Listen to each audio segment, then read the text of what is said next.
Hi there, BookTube. My name is Daniel. Welcome back to my channel, Guilty Feet. Oompa, oompa, oompa. I've got no rhythm.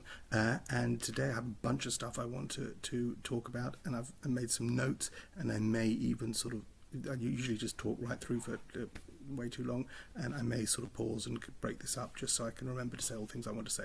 So the topics that I want to cover is, first of all, just wanted to express some gratitude.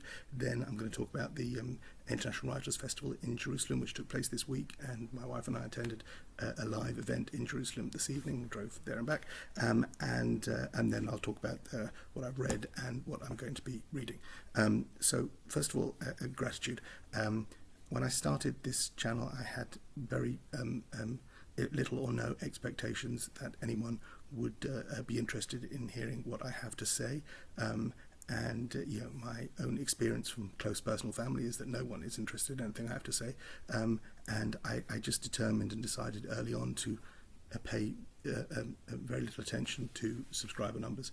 What I can't help but pay attention to is the generosity of the people that I've met on BookTube who have referred their audience to me and spoken about me, and I just wanted to say thank you for all the people who have done that, because I see, as much as I try not to look, I see the numbers rise every time someone gives me a shout out in a list of all the channels that they like, and I see that the generosity in sharing that audience, and it's just a kindness that I can't express enough gratitude for.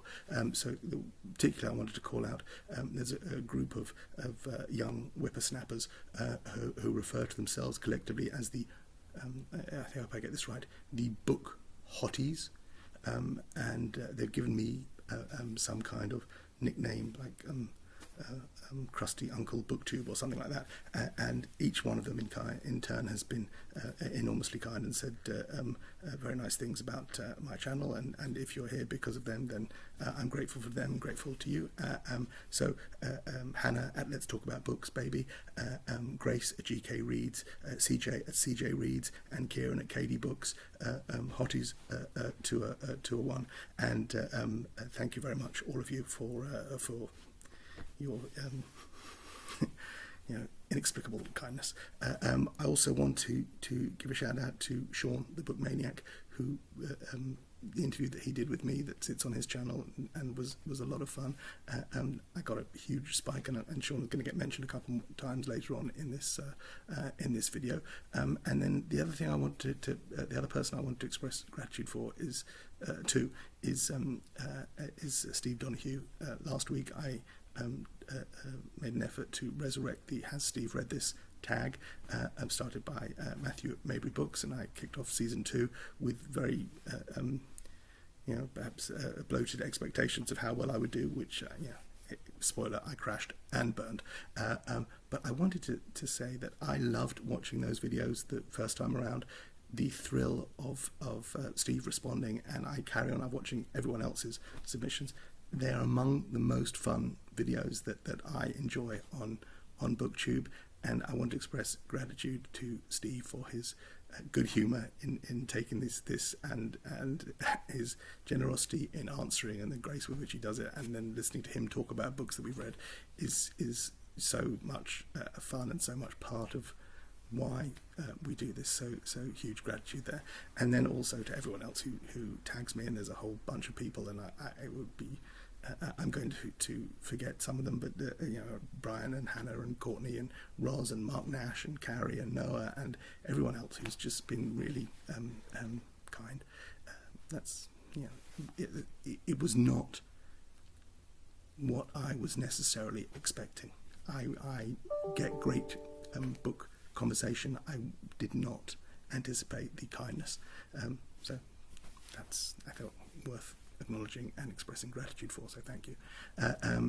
Okay, next up is the International Writers' Festival. So it ran all this week, and all the online events were free to watch on Facebook. The opening night, the sort of grand opening wasn't there. Actually a couple of events before. There was Avni Doshi was in conversation before, but the big event on Monday evening was Sir Salman Rushdie in conversation with David Grossman, and I don't remember Liad, I think, was the name of the woman who moderated. I'm going to leave a link to it. It's the video is hosted on Facebook, so I think you probably need an account, but I'll leave the link and you can tell me if it works.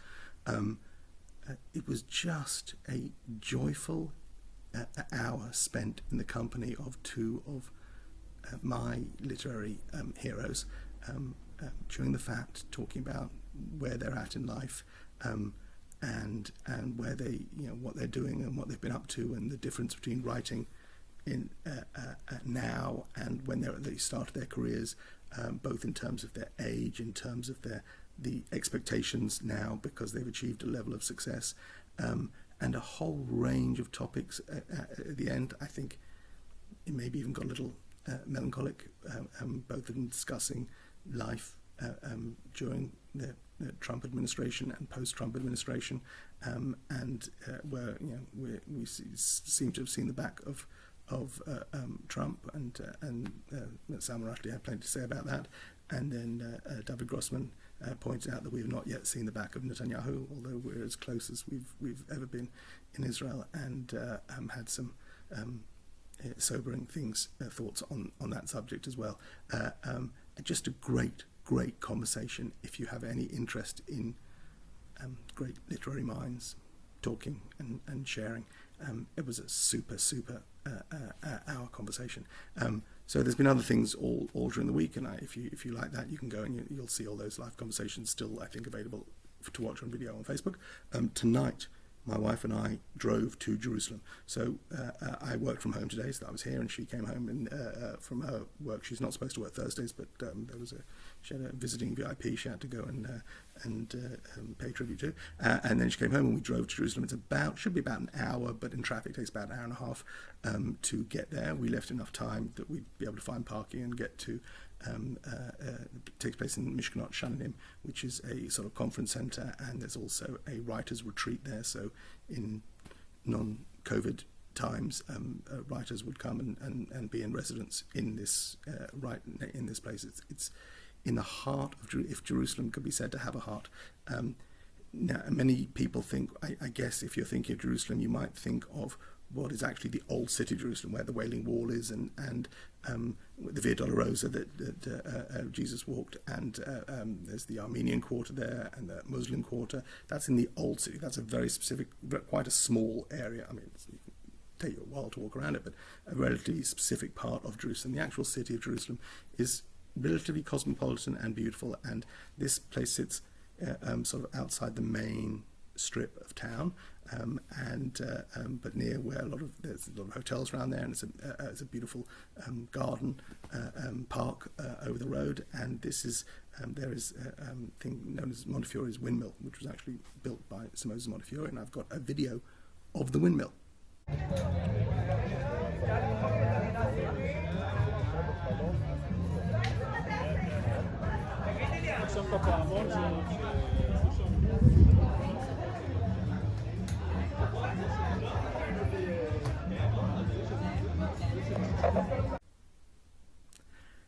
And then if you walk down these steps, you get to this beautiful outdoor area, which is where we had our picnic this evening. And the theme of the evening was a little black dress. So the conversation was taking place with an author and with also with a fashion academic. I'll talk about that in a second, but I want to show you a video of coming in. So it was everyone had to show their COVID passport. I have an app which says that I've been vaccinated. My wife had the email that she'd got. She didn't bother downloading the app, and we showed those in our tickets, and we were allowed in. And then every couple was given a little picnic hamper with cheeses and chocolate, and there was a bottle of ginger ale, and then 2 bottles with whiskey sour in them for whiskey whatever. And my wife had both. I don't know if I mentioned I don't drink, so she was enjoyed the evening very much, sort of nibbles and olives and cheeses and dips, and just a really yummy picnic. And then we actually sat with another couple. We met up with some friends there, and 4 of us sat together. It didn't seem terribly socially distanced. Wait, I'll show you the video of coming in and going to our seat.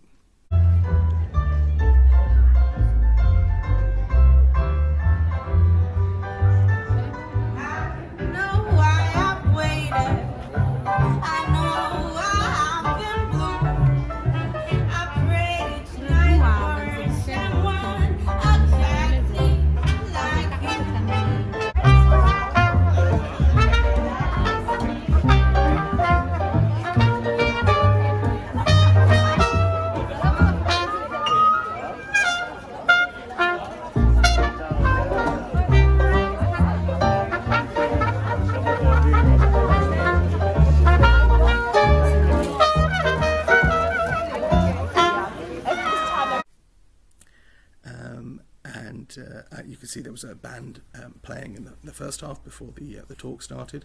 And interesting about the band, Jerusalem, you may know it for its great biblical history, and it's just a fabulous city. But it's also the home of the widely acknowledged best game ever, which is a game called Hipster or Hasid. Where you look at somebody with a beard and you have to determine whether they are a hipster or indeed a chassid. And we can play this now with 2 members of the band who were playing. You tell me, hipster or chassid? Every day I was there 7 days this week is enough. Like I need to... Not at the moment. I have to wait another few weeks. I'll look at the schedule and see, yeah. I went to tell I'll go twice a week. I don't have an answer. I imagine they were both hipsters, although the guy wearing the suit, you can never be sure. Following that, we had a talk, and the 2 guests were Ya'ara Shachori, an author, and Ya'ara Kedar. So they were both called Ya'ara. Ya'ara Kedar is a fashion academic. I think she has exhibited. She did her master's in New York. She did her undergraduate in Israel. She's been living in New York, and she came back to Israel just before the pandemic hit. But she'd done exhibits, and she's, I think, an adjunct professor in one of the fashion colleges in New York. So she was there to give the sort of academic perspective on fashion in literature and beyond. And Ya'ara Shachori is an author. Now, in the name may or may not be familiar to any of you. I have not read any of her books, but Ya'ara Shachori, the first time I heard that name was in the conversation I had with Sean the Book Maniac, where he asked me, have I heard of this Israeli author, because her book Aquarium has just been translated and released in English. Because there were no outside visitors to the International Writers' Festival, they didn't have any of the books available in English, so the table they had laid out with a bunch of books to if you wanted to buy them, were all in Hebrew. I don't read in Hebrew. I can read Hebrew. I couldn't read a whole novel in Hebrew, absolutely. But I can read a newspaper and mostly sort of make, ask one of my kids to help make head or tail of it. But I don't read novels in Hebrew. So they didn't have her book there, but Sean was the one who mentioned her to me, and then 2 months later I'm in a room with her, outside of a room with her under the stars. But I went and said hello to her at the end of the thing, because she was absolutely terrific. She's actually got a PhD in literature, and she's the head editor of Keter Publishing, which is one of the great Israeli publishing houses. And she got a Fulbright scholarship to go to the Iowa Creative Writing Workshop. So she's the real deal, and she was tremendously smart. And the conversation between the author and the professor was just really smart, and jumped from the Met Gala to Simone de Beauvoir to The Great Gatsby to Prohibition to Gone with the Wind. Just everything was just a treat, listening to really clever people talk about books. I think it's everything that we enjoy here, and it was fun to see it live this evening. So that was a great event. So an hour and a half there. It took me about an hour and 10 minutes to get back. So I'm a little tired from a lot of driving, but totally worth it. And that was fun. And then the last thing I want to talk about is what I've been reading. So my reading has been slow the last couple of weeks. I think the last time I spoke about something, I was halfway through Trollope's The Eustace Diamonds, and I remember saying that so far I was about 400 pages into an 800-page book of Trollope The Eustace Diamonds. I think I very clearly said, and so far there hasn't even been terribly much anti-Semitism. Well, was I lulled into a false sense of security, because the downhill part of the Eustace Diamonds, the back 400 pages, is absolutely riddled with Jew hate. Just a really deeply unpleasant turn. The book is not about anti-Semitism. I say when it turn, but the what happens in the second half of the book, the diamonds of the title are stolen, and the fence is very clearly described as a Jewish man in London, and every time he shows up on stage, there is a sneering approach to describing him. But there is also another character. So Lizzie Eustace is our main character here, and her downfall in trying to keep these diamonds for herself, and the way she behaves outside of society's demands and behaves with something less than propriety. Her punishment comes because after being widowed by Eustace and left with the Eustace name and a small amount of annual income, she knows that she still needs to marry, and lines up 1, 2, 3 different suitors to find out which will be the right one. And she has some money, and they need money, and she needs to be married.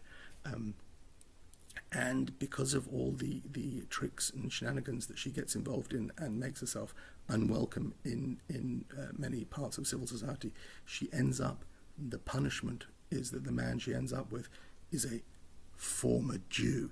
He's actually a preacher, and a well-respected Christian preacher in London, but everyone knows that he used to be a Jew, and he is described throughout. Every time he shows up, he is described as greasy and hook-nosed and untrustworthy, and a Jew, and it is just revolting.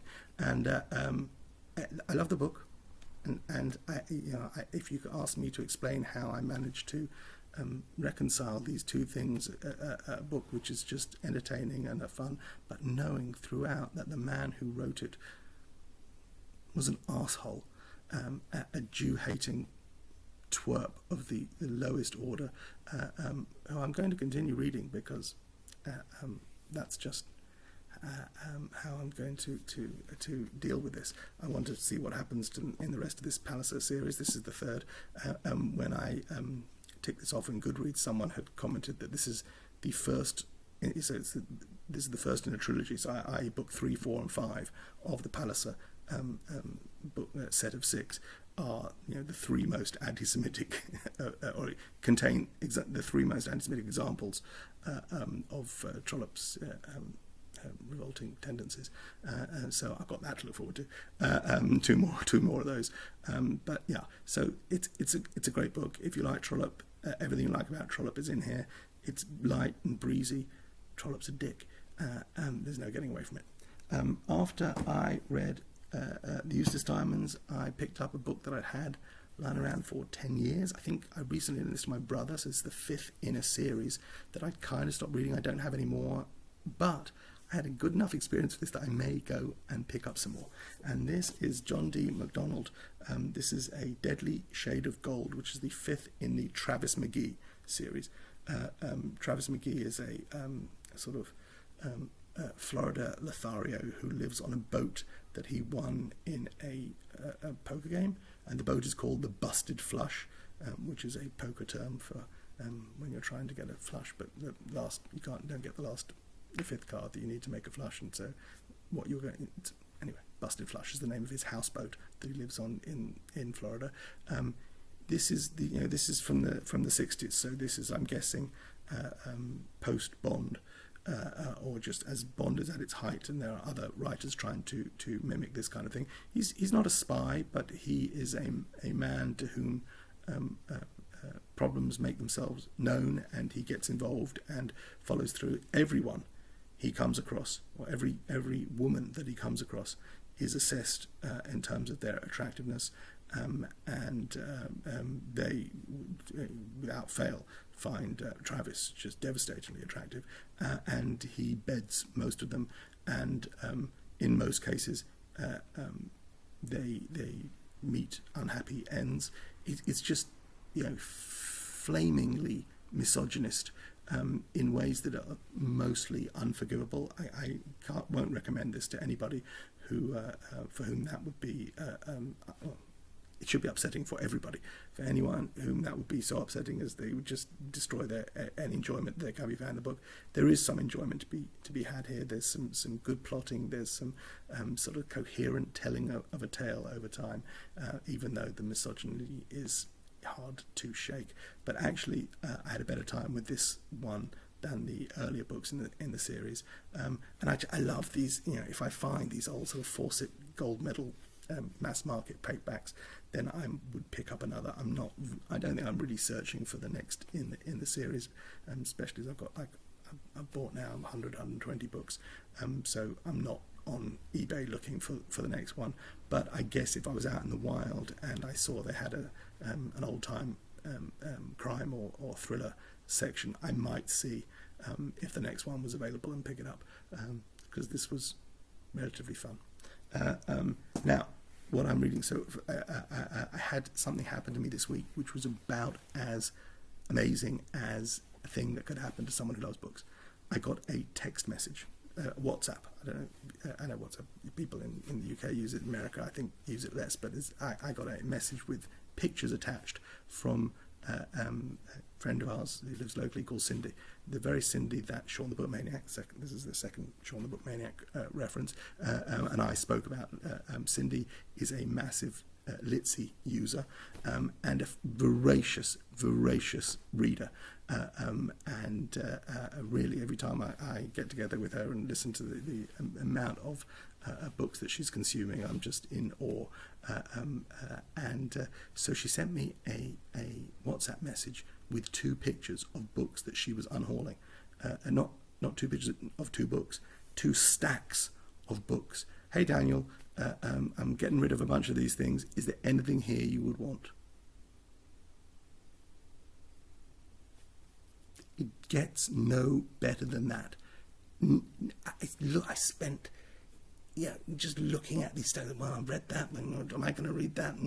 And I ended up rejecting almost all of it. In my mind, not rejecting, it's rejecting in a rude way, but just deciding in my mind, well, look, okay, there's books there that I'd read, American Tabloid and other things that I've read already. There were books there I haven't read, and the one that stood out for me was a book called The Group by Mary McCarthy, which was a prize winner, I think, in the early 70s, and it's shown up, it's been on my radar a few times, and I haven't read it, and I haven't picked it up, and each time there's always something else to read, and I haven't sorted out, or it's not that I've got close and not pulled the trigger.